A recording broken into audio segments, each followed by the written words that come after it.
Bonjour Corinne, comme chaque semaine, on plonge dans l'univers Disney, mais avec la chanson d'aujourd'hui, nous n'entrons pas dans le monde des princesses et des animaux qui chantent, puisque le rythme entraînant que nous allons suivre nous emmène à la conquête de tout l'or de Virginie. Bonjour Nicolas.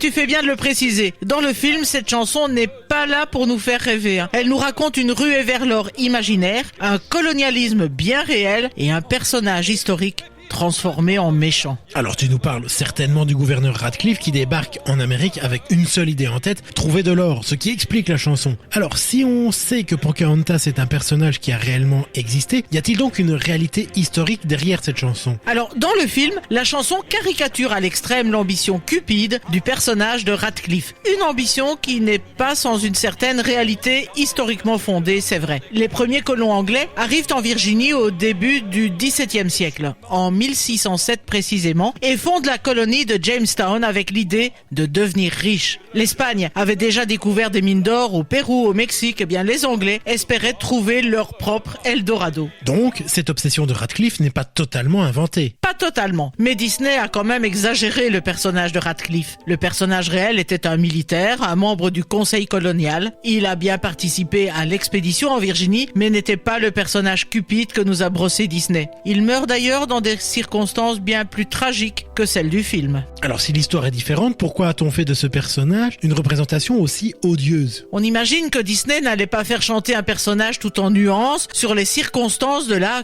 colonisation. Il fallait très vite évoquer le contexte du film. Or, ce qui est fascinant avec l'or de Virginie, c'est que la chanson résume en 2 minutes 30 la dynamique économique et politique de l'époque.